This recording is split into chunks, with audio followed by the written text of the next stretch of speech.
Բարի երեկո հարգելի հեռուստադիտողներ, 168 TV-ին շարունակում է աշխատանքը, եթերում Բրայվիլն է, զրուցակիցս այսօր Հայակվե ազգային քաղաքացիական միավորման համակարգող Ավետիք Չալաբյանն է։ Բարև ձեզ, պարոն Չալաբյան։ Շնորհակալ եմ հրավերն ընդունելու համար։ Ուզում եմ հարցազրույցը սկսենք լրահոսի երկու կարևոր իրադարձությունից։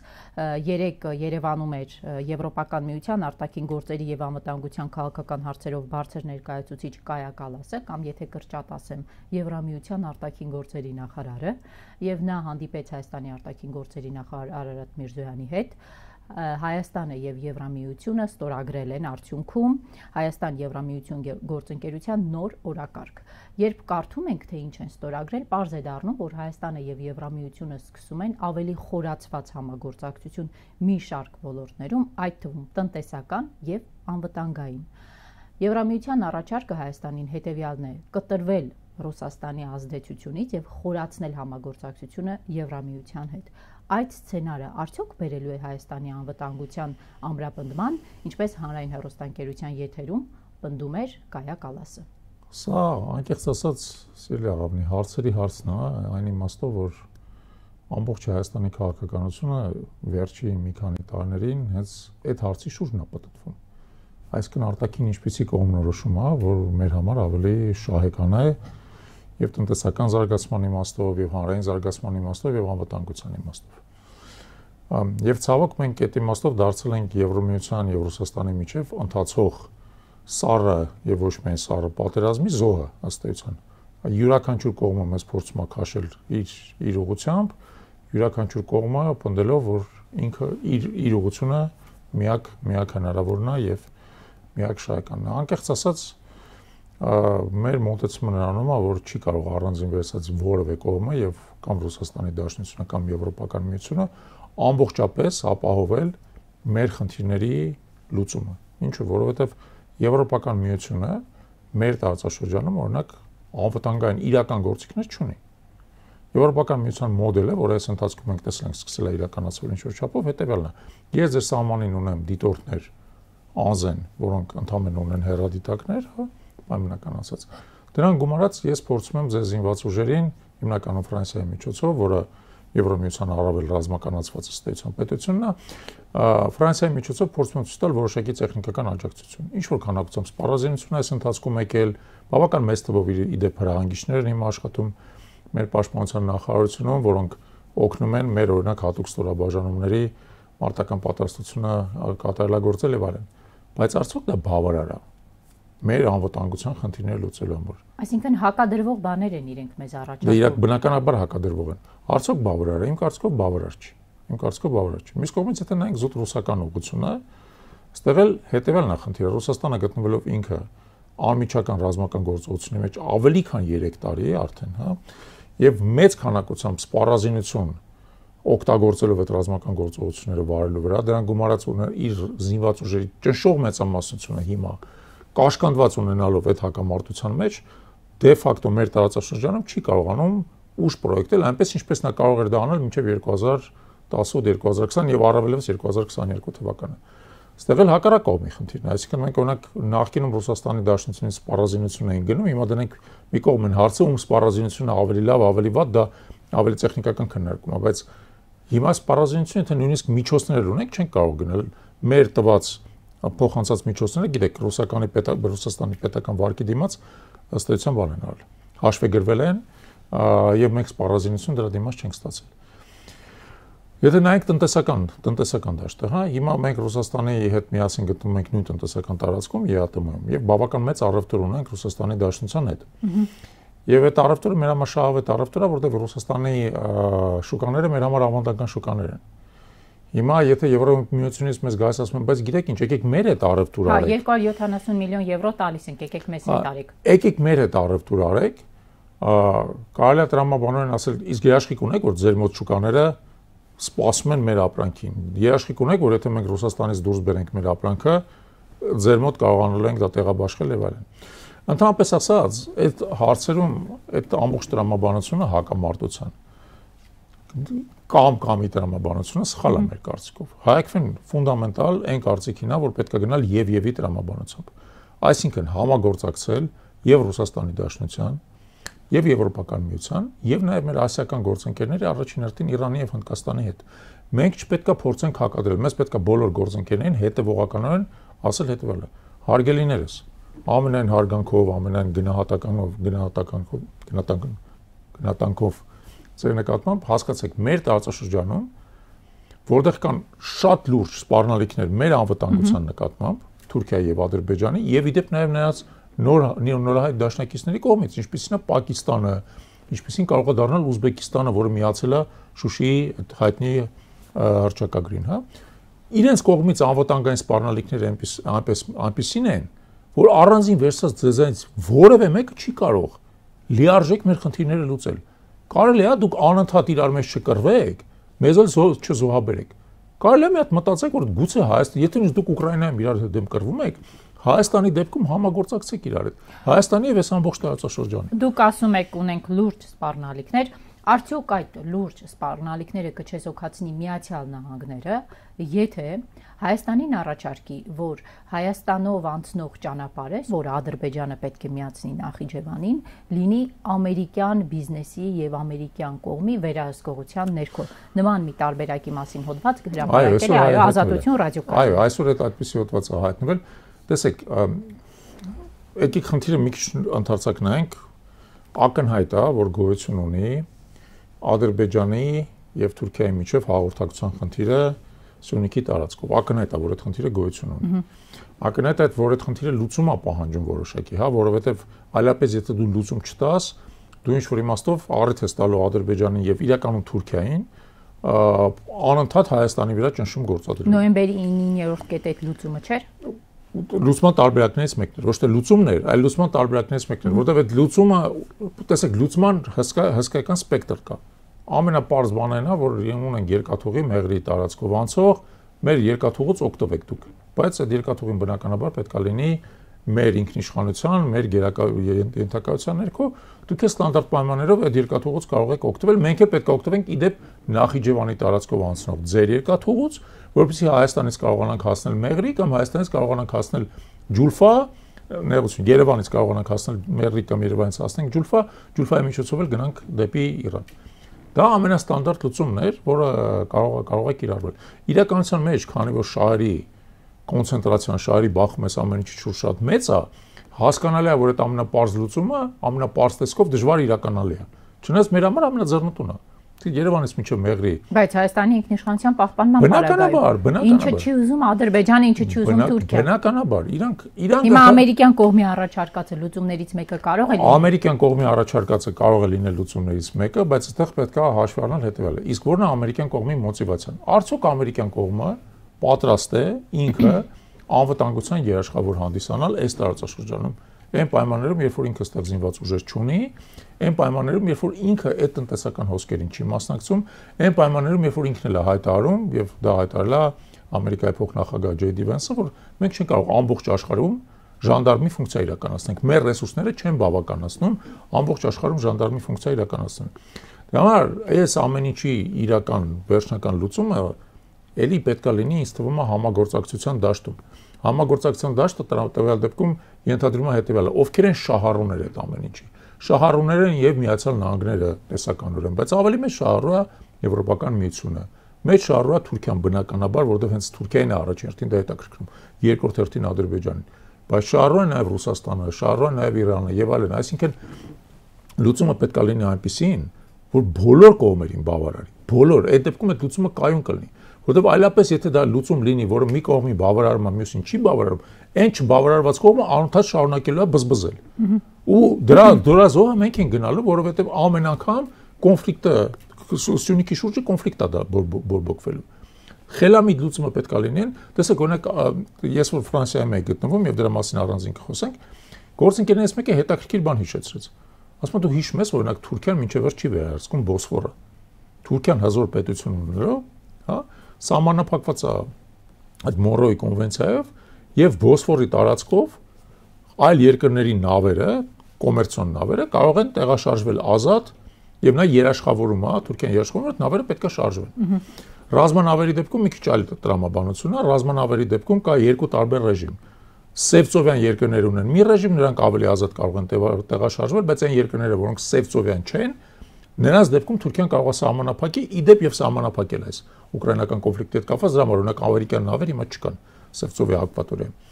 Հիմա ասում եմ, հիմա տեսեք, նույնիսկ Թուրքիայի երկիրը հաշվի առնելով, որ կա որոշակի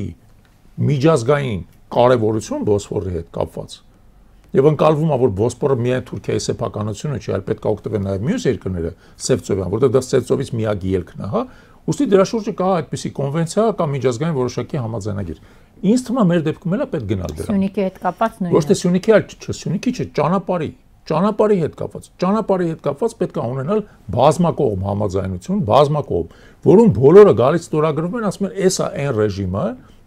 որը բավարարում է բոլորին, որը արդար է, որը Հայաստանի ինքնիշխանությունը չի խախտում, ոնց որ օրինակ Բոսֆոր ռեժիմը չի խախտում Թուրքիայի ինքնիշխանությունը, բայց մյուս կողմից բացարձակ ինքնիշխանությունը չկա։ Տալիս ենք այն ռեժիմը, որի պայմաններում տարբեր կողմերը շահագրգռված կարողանում են ճանապարհից օգտվել, որովհետև ճանապարհը անհրաժեշտություն է, հա, բայց Հայաստանի ինքնիշխանությունը չի խախտվում եւ այն բոլոր կողմերը, որ դա ստորագրում են, միասին վերցված երաշխավորում են եւ ճանապարհի անվտանգությունը, եւ նայած օգտվողների անվտանգությունը, եւ Հայաստանի անվտանգությունը։ Նիկոլ Փաշինյանը կկարողանա բանակցել այնպես, որ ձեր ասածը իրականություն դառնա։ Այս ընթացքում Նիկոլ Փաշինյանը ի՞նչն է կարողացել բանակցել, որ այդ մի բանն էլ կարողանա բանակցել։ Դե ինչ ուզել է, արել է այնուամենայնիվ։ Տեսեք, ուզում է հեծը խլել, խլում է։ Չէ, նայեցուն հեծնակ դեռ չի խլել։ Երկրորդ եկեք հասկանանք հետևել։ Ցանկացած բան Հայաստանի շահերի դեմ, այո, ինքը կարողացել է այս ընթացքում բանակցել, բայց դա բարդ չի եղել։ Արցախը հանձնել է, այո, հանձնել է, բայց բարդ է եղել Արցախ հանձնել։ Չէ, իր համար հեշտ է եղել։ Ինքը ձեռները լվացել հանձնել է։ Բայց ցույց տվեք մի բան, որ ինքը Հայաստանի շահերից է։ Օրինակ ինչ որ մի հատ գրաված տարածք է հետ բերել է, ոչ չի բերել եւ չի էլ կարող բերել։ Քանի Նիկոլ Փաշինյանը չի էլ կարող բերել, որովհետեւ Նիկոլ Փաշինյանը ոչ մի կողմից չի ընկալվում որպես լուրջ բանակցող եւ լուրջ ղեկավար, եւ լուրջ ստրատեգ, եւ լուրջ ռազմավար եւ այլն։ Ինչ չի ընկալվում որպես լուրջ որևէ բան։ Ասացիք հեծը դեռ չի խլել, այսօր Նիկոլ Փաշինյանը հերթական գրառումն է արել, հեծի աշխատողներին ասում է, եթե քաղաքական նպատակներով ձեր բան ու գործը կթողեք, օրինակ կգնաք ցույցերի, աշխատանքից կազատեք։ Նիկոլ Փաշինյանը արդեն հեծու մարդ է ընդունում աշխատանքի, մարդ է ազատում։ Դուք ասում եք հեծը դեռ չի խլել։ Նայ, մի բան ես ասում եմ, քանի Նիկոլ Փաշինյանը իշխանության է, նա ըստ էության առանց որևէ երկմտանքի, առանց սահմանափակումների պարբերաբար խախտում է մեր քրեական օրենսդրությունը։ Օրինակ մեր քրեական օրենսդրության 236 հոդվածը հստակ ասում է, որ պաշտոնատար անձը, եթե նա փորձի խոչընդոտել քաղաքացիների կողմից հանրահավաքի մասնակցությանը, պետք է ենթարկվի 3-ից 5 տարի ազատազրկման։ Մինչև քրեական օրենսգիրքը լիքը ուրիշ բաներ էր ասում, նաև ներողություն, աղավին ջան, փորձում եմ բացատրել ձեզ։ Փաշինյանի վրա քրեական օրենսդրությունը այսօր չի գործում, քանի որ ամբողջ տարի չի գործում, այսօր չէ միայն։ Հա, քանի որ ամբողջ իրավապահ համակարգը ենթարկվում է Փաշինյանին։ Հա, մեր երկրում կա այդպիսի դժբախտություն։ Մեր երկրի իրավապահ համակարգը ԱԾ-ն, քննչականը, դատախազությունը, ոստիկան ենթարկվում են ոչ թե օրենքին, այլ գերագույն իշխանավորին։ Դա մեր երկրի դժբախտությունն է։ Մենք այդ դժբախտության եւ բռնապետության պայմաններում ենք ապրում ըստության։ Բայց հիշեք, որ օրը բռնապետի իշխանությունից զրկվում է, այդ քրեական օրենսգրքի սաղ ծակ ու պակաս տեղերը, որոնք նախկինում իր վրա չեն կիրառվել, դրանից հետո իր վրա կիրառվելու են։ Որորը զրկվի։ Այո, իսկ այն որ նա զրկվելու է, անխուսափելի է մի պարզ պատճառով Հայաստանում ոչ մեկ հավերժ չի կարողացել իշխանություն պահել։ Ոչ մեկ, նույնիսկ այն մարդիկ, որոնք թվում էր, որ հավերժ պետք է պահեն, մի օր իշխանությունից զրկվել են։ Պարոն Չալաբյան, եթե պատկերացնեիք, որ որևէ Հայաստանի իշխանավոր Արցախ կհանձներ, այս մարդը դա արել է, մնացել է, հիմա դուք ասում եք հավերժ չի իշխանություն։ Գուցե իր պարագայում հավերժ է, ով ասաց, որ Էրդողանի նման օրինակ 30 տարի չի պատրաստվում լինել Հայաստանի ղեկավար։ Չեմ կարծում, որ Փաշինյանի դեպքում հավերժ է, մենք ամեն ինչ անում ենք նրա համար, որ Փաշինյանը հավերժ չկառավարի։ Ասում եք մենք անում ենք ամեն ինչ, որպեսզի Փաշինյանը հավերժ չկառավարի, հարցս ինչ եք անում։ Կալանավորված է 2 արքիեպիսկոպոս, 2 սրբազան, կալանավորված է ազգային գործարար բարերար Սամվել Կարապետյանը, դուք ինչ եք անում։ Շատ լավ, տեսեք, հիշասեմ ձեզ, որ եղել է շրջան, որ երբ որ ես եմ կալանավորված եղել, նույն կերպ ինչպես հիմա մեր գերաշնորհ սրբազաններն են։ Նախ բանի հետ կապված, օրինակ գերաշնորհ Տեր Միքայել Աչապյանի հետ կապված, մենք շատ բան ենք փորձել անել, որպեսզի նա չկալանավորվի։ Շատ բան ենք փորձել անել, որպեսզի նա չկալանավորվի, բայց հիշեք, որ նա ի վերջո իր ազատ կամքով գնաց ներկայացավ քննչական կոմիտե, քննչական կոմիտեն նրան ձերբակալեց, մտավ միջնորդությամբ դատարան եւ դատարանը նրան կալանավորեց։ Դա հասկացեք ինչու խնդիրը, դա մեր ընթացակարգերն են։ Մեր ընթացակարգերը թույլ են տալիս գործադիր իշխանությանը օգտագործել օրենքը եւ մանիպուլացնել օրենքը քաղաքական նպատակների համար։ Հիմա տեսեք, մենք ինչ երկընտրանքի առաջ ենք կանգնած։ Մենք կարող ենք փորձել դրան դեմ գնալ եւ հայտնվել օրենքի դաշտից դուրս։ Այդ դեպքում ես էլ կալանավորված կլինեմ ու ձեր մոտ հարցազրույցի չեմ գա։ Կամ պետքա փորձենք օգտագործել օրենքը այնպես, որ օրենքի դաշտից դուրս չհայտնվենք եւ փորձենք այս իշխանությունը դնել խաղից դուրս վիճակում առանց օրենքը խախտելու։ Հնարավոր է դա։ Այո, հնարավոր է եւ մենք այս տարի մի անգամ դա ցույց ենք տվել Գյումրի ընտրությունների ժամանակ Գյումրի եւ Փարաքերը եւ այս իշխանությունը պարտություն կրեց։ Դրանից հետո ես եկել եմ ձեր տաղավարը, խոսել ենք դրա մասին եւ ես ասել եմ, որ այն մոդելը, որ մենք կիրառել ենք Գյումրիում, պետք է փորձել կիրառել համապետական ընտրությունների ժամանակ։ Ձեզ էլ հակադարձում են, ասում են դա սխալ է։ Ավելին ձեզ ասեմ։ Թիմը մի բերեք համապետականի մակարդակով ավելին ձեզ ասեմ։ Պրոյեկտ եք։ Հակադարձողները ցավոք այլընտրանք չեն առաջարկում, պետք է հիշել։ Այլընտրանք չեն առաջարկում։ Տեսեք, ընտրություններին այլընտրանքը դա անվստահությունն է ազգային ժողովում։ Եթե նայում մնում ենք օրենքի դաշտում, սահմանադրության դաշտում, մենք դա էլ ենք պահանջել։ Հունիսի 27-ին, երբ որ վեհարանի վրա տեղի ունեցավ լկտի հարձակում եւ ուժի լկտի ցուցադրում, որովհետեւ arczepiskopos Աչապայանին ձերբակալելու համար պետք չէր վեհարանի վրա գրովել։ Կարելի սպասել մի օր, երբ որ նա այնտեղ քահանայած ժողովից կվերադառնար, ենթադրենք Գյումրի, մոտենար Գյումրիում ենթադրենք իրականացնել քննչական գործողություն, այնպես են ձերբակալել պետք չէր։ Բայց հասկանալի է, չէ՞ որ պատրվակ օգտագործվեց, որպեսզի Փաշինյանը ուժ գործադրի հայ առաքելական եկեղեցու ամբողջ ղեկավարության նկատմամբ։ Ուժի գործադրում էր դա, լեկտի ուժի գործադրում էր, իդեպ չեմ կասկածում, որ երբ որ ժամանակը կգա, դրա համար էլ է պատասխանատվություն, որովհետև դա ապօրինի քրեական հետապնդում է եւ ուժի գործադրում է քաղաքական նպատակներով։ Բայց դնենք դա մի կողմ։ Հիմա տեսեք, երբ որ դա տեղի ունեցավ, եւ այդ ուժային կառույցների ծառայողները նահանջեցին վեհարանի տարածքից, տարածորեն 15 րոպեի ընթացքում մենք հանդես եկանք հայտարարությամբ, որով կոչ արեցինք ազգային ժողովի բոլոր խմբակցություններին անվստահության գործընթաց սկսել։ Դա մեր հայտարարությունն է, բայց հիշեք հետեւյալը, մենք ինքներս այդ անվստահության գործընթացի մաս չենք, որտեղ մենք ազգային ժողովում ներկայացված չենք։ Եթե մենք ազգային ժողովում ներկայացված լինենք, բայց դուք էլ կարող եք փողոցը բորբոքել այնպես, որ խորհրդարան նստած ընդդիմադիր падգամավորները այլ բան չկարողանան անել, գնան անվստահության process-ին։ Դուք էլ դա կարող եք անել խորհրդարանից դուրս։ Տեսեք, ասեմ ձեզ, գուցե, բայց դրա համար ինքը անվստահության գործընթացը պետք է մեկնարկի։ Թե փողոցը պետք է ստիպի, որ նաև անվստահության գործընթաց մեկնարկի։ Անվստահության, գիտեք, հետաքրքիր հարց եք տալի։ Մեր կարծիքով, քանի որ ազգային ժողովում ներկայացված են անդիմադիր խմբակցություններ, իրենք պետք է անվստահության գործընթացը մեկնարկեն, ընդ որում իրենք ոչ թե մի առանձին խմբակցություն, այլ գոնե երկու խմբակցություններ միասին վերցած։ Իսկ այդ օրը դրա հնարավորությունը կար։ Իրանք այդ գործընթացը պետք է մեկնարկեն եւ այդ դեպքում իսկապես պետք է լինի նաեւ փողոցի աջակցությունը, որը մենք երբեք չենք զլացել։ Ինչպես հասկանում եք, դուք փողոցով ճնշեք, որպեսզի այդ նույն ընդդիմադիրները կատարեն, ինչ սահմանադրությամբ իրենց լիազորված է։ Ներողությունելի, մեր ուժը չի հերիքում, որպեսզի մենք ճնշենք համ ընդդիմությանը, համ իշխանությանը։ Մեզ պետք է ընդդիմության հետ տվյալ դեպքում համագործակցել։ Ոչ թե համ նրան ճնշել, համ նրան ճնշել։ Եվ վերջո հաշվի առեք հետեւյալը։ Կարող է դուք արդեն պատկերացնեք, որ մեր շարքերում ենթադրենք տասնյակ հազարավոր մարդիկ են, եւ մենք կարող ենք իրենց միանգամից փողոց դասվել, բայց դա այդպես չի։ Կուզենայի, որ այդպես լիներ, որ հայակվեն այսօր կարողանար տասնյակ հազարավոր մարդկանց մի կոչով փողոց դուրս բերել։ Բայց իրատեսականորեն դա այդպես չի։ Մենք կարող ենք փողոց դուրս բերել մի քանի 100, գուցե մի քանի հազար մեր քաղաքացիների, բայց այստեղ պետք է լայն համագործակցություն։ Այստեղ կոնսենսուս է պետք, ամբողջ ընդդիմադիր դաշտի։ Ինչու չկա։ Դա լավ հարց եք տալիս, ինչու չկա, որովհետև ասեմ ձեզ, որ օրինակ նույն այդ հոկտեմբերի 27-ի նաև համատեքստում մենք տեսանք, որ տարբեր ընդդիմադիր խմբեր իրենց տարբեր ձև են։ Հունիսի 27-ին նկատի ունեմ։ Հունիսի 27-ին, այո, երբ որ վեհարանի վրա գրոհ էր։ Երբ որ վեհարանի վրա գրոհ էր, որոշ ընդդիմադիր կառույցներ անմիջականորեն ներկա էին այնտեղ եւ դիմադրում էին, հա։ Որոշ կառույցներ ընդհանրապես չկային, որոշ կառույցներ ենթադրենք, երբ որ գրոհ վերջացավ, այդ զորքը նահանջեց այնտեղից, բան եկան այնտեղ մեղմ ասած իրանց PR-ը անելու համար։ Դա դժբախտություն է, հասկանում եք, դժբախտություն է, որովհետև քաղաքական դաշտում բազմաթիվ են կառույցները, այսպես ասած այդ մարդ կուսակցությունները, մարդ կառույցները եւ այլն, որոնք ցանկացած իրավիճակ դիտարկում են սեփական PR-ի տեսանկյունից։ Եվ դրանց հետ շատ դժվար է համագործակցել, որովհետև իրենց չի հետաքրքրում համագործակցությունը։ Իրանց համար վերջնանպատակը ընտրություններն են, այդ ընտրության տեսանկյունից իրենք անընդհատ տարբեր փուլերում փորձում են միավորներ հավաքել։ Բայց եթե Փաշինյանը գնաց ընտրությունների, այդ մարդ կուսակցությունները կհայտնվեն լուսանցքում։ Բնականաբար իհարկե, ես դրանով նույնիսկ չեմ էլ կասկածում։ Չեմ էլ կասկածում ազգային ժողովում ի վերջո մտնելու է 3 մաքսիմում 4 անդիմադիր մեծ կառույց։ Անկասկած, եւ դա կլինեն այն կառույցները, որոնք պատրաստ են համագործակցության իրար հետ։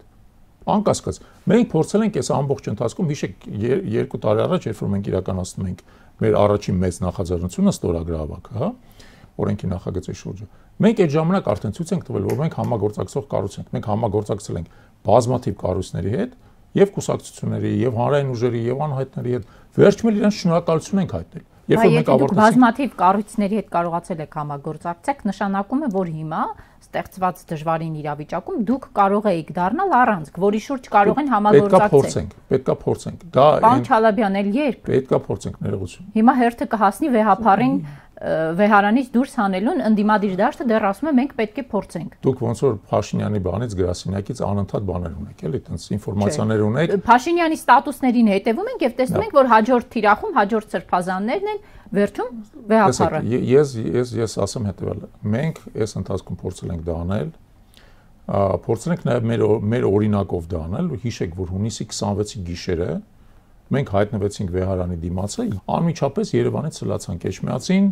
գնացինք վեհարանի դռանը, կանգնեցինք դարպասներին, մեր ներկայությամբ ինչ որ չափով նաև օրինակ ծառայեցինք, սկսեցինք քաղաքացիներ հավաքվել եւ այլն։ Այսինքն մենք չենք փորձում մեր գործողությունները տվյալ դեպքում քաղաքականացնել։ Մենք հասկանում ենք, որ մեր երկրում բարու եւ չարի կռիվ է գնում,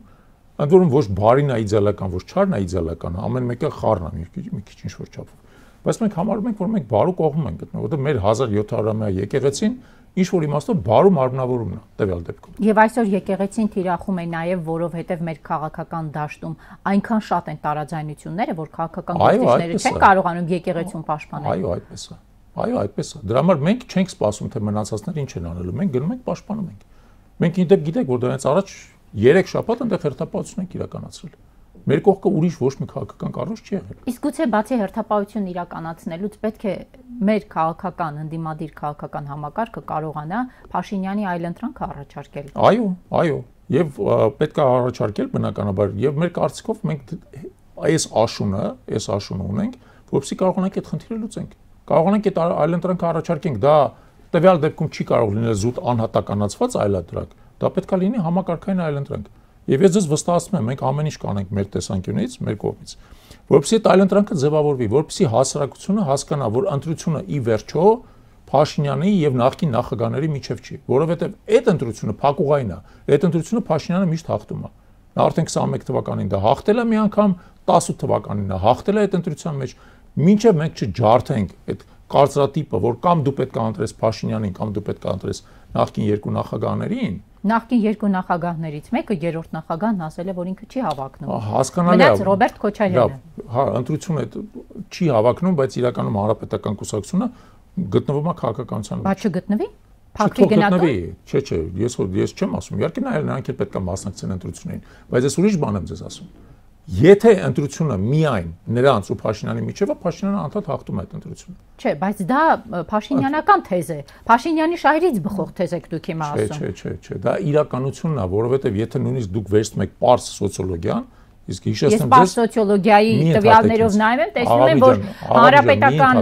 Ռոբերտ Քոչարյանի թիմը ավելի շատ բարձր ռեյտինգ ունի, քան ցանկացած նորաստեղծ ուժ, դա էլ եմ տեսնում։ Բայց ճիշտ եք ասում, բայց ոչ Փաշինյանը։ Տեսեք, եթե մենք նայում ենք վարկանիշները, Փաշինյանը ունի ավելի բարձր վարկանիշ, քան թե Ռոբերտ Քոչարյանը եւ Սերժ Սարգսյանը միասին վերցած։ Ընդունում եք դա։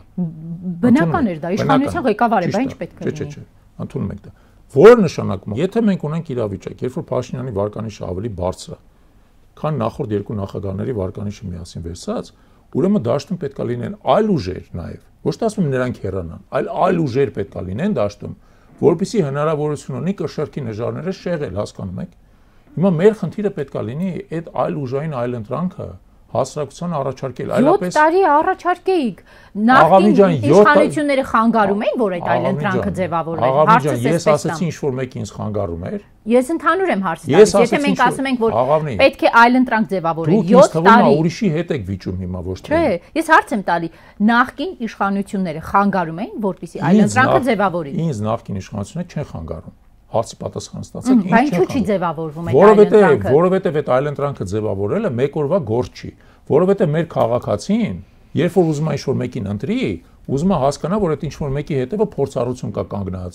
ուժ կա կանգնած, կշիռ կա կանգնած, գիտելիք կա կանգնած, որ եթե ինքը Փաշինյանին փոխի Չալաբյանով օրինակ, Չալաբյանը չի գալու փչացնի էլ ավելի։ Ոնց որ ժամանակին մենք ընտրեցինք Փաշինյանին,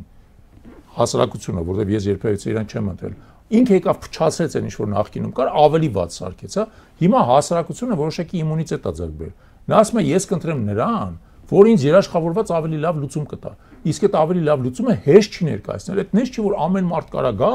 ասի գիտեք ինչ ես Փաշինյանից լավն եմ։ Հասարակությունը հարց է տալու, ասել է ինչով ես լավը, եւ դու այդ հարցի պատասխանը պետք է ունենաս։ Իսկ այդ հարցի պատասխանը փորձառությամբ է գալի։ Դու պետք է աշխատես, դրսևորվես, աշխատես, կազմակերպես, որպեսզի մարդիկ քեզ հավատան։ Մենք գտնվում ենք այդ գործընթացի մեջ։ Իդեպ հասկացեք, որ ես երևի հազվագյուտ այն մարդկանցից մեկն եմ, որը 3 տարի լինելով քաղաքական դաշտում, այս ամբողջ ընթացքում չի կուսակցականացրել իր գործունեությունը։ Չի ասել, որ գիտեք, ինչ արի գնամ մի հատ կուսակցություն գրանցեմ, մարդ կուսակցություն։ Կամ ասեմ, դե ոնց որ ուրիշներն են մարդ կուսակցություն, հենց էլ ես եմ մարդ կուսակցություն։ Քաղաքական process առանց կուսակցականության հնարավոր է։ Չէ, կուսակցություն պետք է, բայց կուսակցություն չպետք է լինի մարդ կուսակցություն։ Կուսակցությունը ոնց որ օրինակ հայ հեղափոխական դաշնակցությունն է, նա պետք է լինի գաղափարի կուսակցություն։ Նա պետք է լինի այնպեսի, որ օրինակ 100 տարի էլ ապրի, ու այդ ընթացքում սերունդներ իր մեջ փոխվեն, բայց մեկը գաղափարը մնա։ Հենց այդ է խնդիրը, հասկանում եք։ Գրանցել ոչ թե մարդ կուսակցություն, Հայաստանում վխտում են մարդ կուսակցությունները, անգաղափար մարդ կուսակցությունները։ Եթե մենք կուսակցականացնում ենք մեր գործունեությունը, նշանակում է գաղափարը պետք է բյուրեղացած լինի։ Նշանակում է այդ գաղափարը պետք է պահանջարկված լինի հասարակության կողմից։ Հասարակության մեծամասնությունը պետք է գասի, սա այն գաղափարն է, որը ավելի շահեկան է, քան թե ինչ որ մեզ վաճառում է Փաշինյանը։ Ամբողջ այս 7 տարիների ընթացքում 2026 ընտրություններից առաջ դուք ձեր գաղափարը կգրանցեք որպես արդեն կուսակցություն, այսինքն 26 թվականի ընտրություններից առաջ կգաք այն համոզման, որ արդեն ժամանակն է գրանցել կուսակցություն։ Կարծում եմ, որ այո, բայց հարցը կուսակցություն գրանցելու մեջ չի, նորից եմ ասում։ Հարցը սեփական գաղափարը բյուրեղացնելու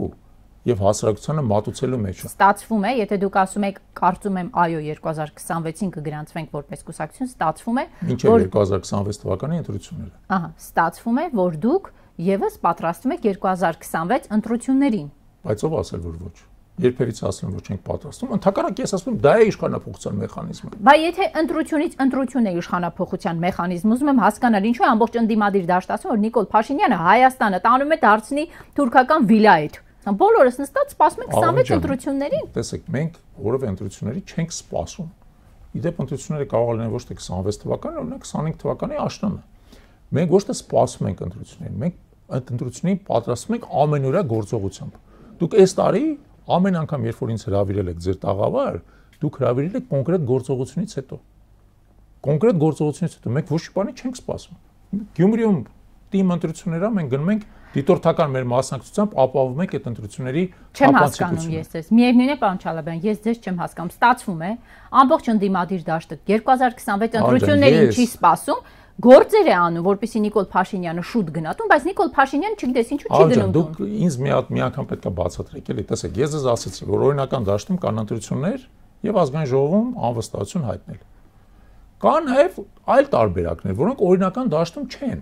Փողոցային ընդվզում, օրինական դաշտում է դա։ Չէ, փողոցային ընդվզումը օրինական դաշտում է, բայց ի վերջո հանգուցալուծության ճանապարհը ո՞րն է։ Ես ինչքան հիշում եմ իմ եւ ձեր երկխոսությունը,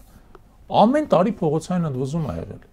24 թվին եղել է փողոցային ընդվզում, 23 թվին եղել է փողոցային ընդվզում, 22 թվին եղել է փողոցային ընդվզում, 21 թվին մինչև ընտրությունները եղել է փողոցային։ Տեսել եք, որ ընդվզումը չի բերել իշխանապողության, որտեղ իշխանապողության հանգուցալուծում պետք է լինի։ Հանգուցալուծումը 3 տարբերակ ունի։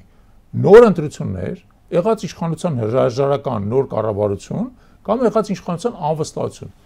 Հիմա եկեք հասկանանք, հա, այս իշխանությունը հրաժարական չի տալիս։ չի էլ տալու հրաժարական, չի տալի հրաժարական։ Ընտրություններով էլ չի գնալու, որովհետև կկիրառի վարչական ռեսուրս։ Չէ, դա վիճելի է, որովհետև տեսեք, նույնից եմ ասում էլի, նայած ոնց կպատրաստվեց դրան։ Հիմա մնում է երրորդ տարբերակը, անվստահության տարբերակը, հա։ Անվստահության տարբերակի նույնից եմ ձեզ ասում, մենք կողմնակից ենք, ավելին մենք դա պահանջել ենք ամսի 27-ին, բայց անվստահության մեխանիզմը մեր ձեռքում չի։ Երկու խմբակցությունների ղեկավարներին, Մամիջանյանին եւ Օհանյանին։ Հրավիրեք ասեք, իրենց չեմ հարց տվել, բայց ես ազգային ժողովի ընդդիմադիր падգամավորներին այդ հարցը տվել եմ։ Նրանք էլ ասում են, այո, մենք կգնանք անվստահության, եթե տեսնենք, այն խորհրդարանից դուրս մնացած հատվածը կարողանում է փողոց գեներացնի։ Այսինքն դուք ինչ եք ուզում ասեք, ուզում եք ասեք, որ խորհրդանական ընդդիմությունը համ փողոցի պատասխանատուն պետք է լինի, համ ազգային ժողովում process-ի պատասխանատուն, բայց նրանք էլ մեզ դա են ասում։ Ներողություն, դա իրանց կողմից պատճառաբանություն է, ընդհանրապես պատճառաբանություն է։ Գործընթացի մեկնարկը պետք է տան իրանք,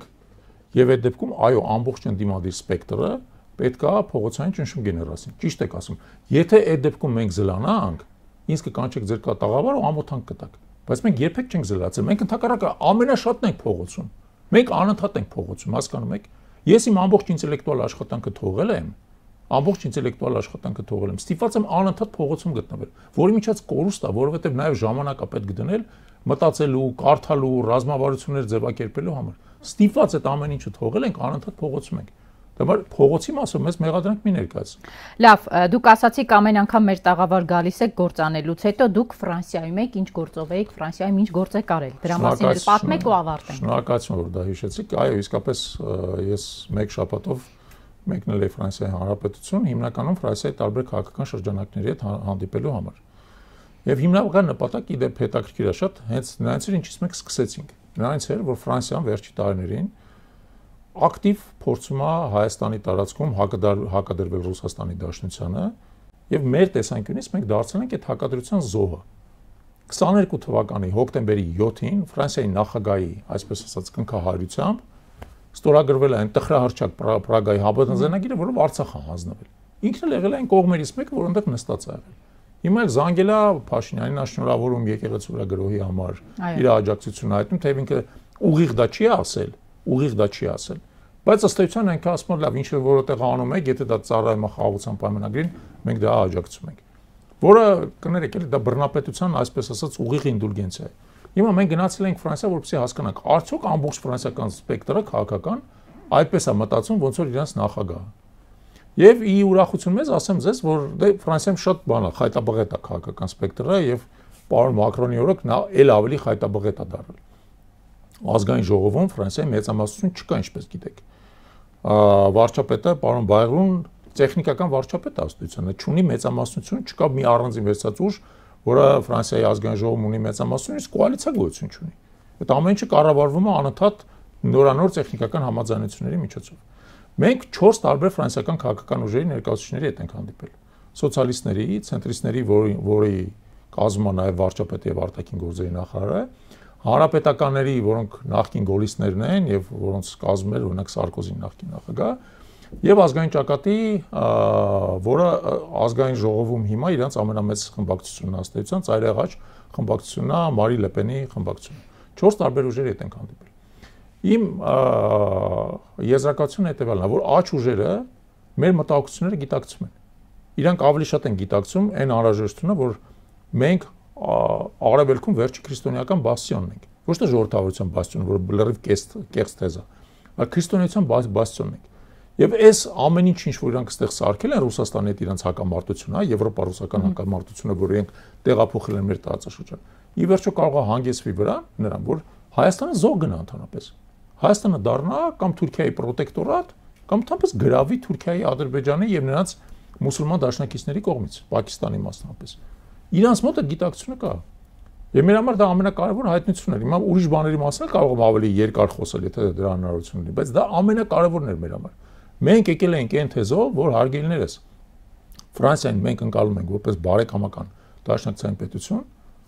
ինչպես եւ դա ընկալում ենք Ռուսաստանի Դաշնության դեպքում, եւ մեր համար կործանարը, երբ որ մեր երկու գործընկեր պետություններ իրար հետ գտնվում են սուր հակամարտության մեջ, որտեղ դրանից շահում է Թուրքիան, դրանից շահում է Ադրբեջանը, դրանից շահում են մեր թշնամիները։ Կարող է դուք մտածեք նրա մասին, որ այդ հակամարտությունը ինչ-որ ձևի մեղմ է։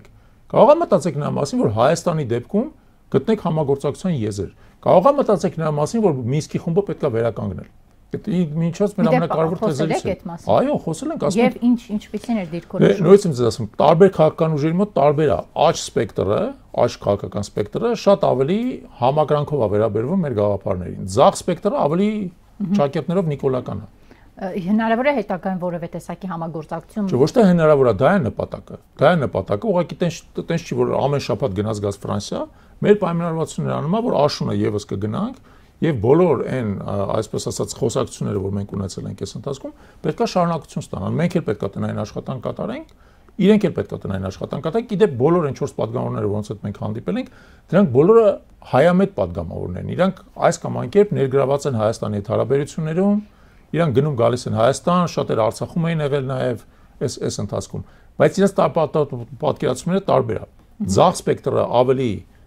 համակրում է Մակրոնի կուրսը, այսինքն Ռուսաստանի հետ բախման կուրսը, աջ սպեկտրը գտնում է, որ պետք է Ռուսաստանի հետ համագործակցել եւ նաև պետք է համագործակցել հենց այն պատճառով, որովհետեւ իրանք իրանց ուժերով չեն կարող այս տարածաշրջանը պահել։ Ամենակարևոր հետևությունը իր համար դա էր։ Եվ իդեպ ասեմ եւս մի կարևոր հետևություն, որը մի քիչ ավելի ածանցել է, բայց պրակտիկոն ամբողջ սպեկտրում կա այն գիտակցությունը, որ Փաշինյանը ապաշնոր կառավարիչ է եւ ինքը շանս չունի Հայաստանում։ Շնորհակալ եմ։ Հարգելի հեռուստադիտողներ, հիշեցնեմ զրուցակիցս այսօր Ավետիք Չալաբյանն էր, այսքանը ցտեսություն։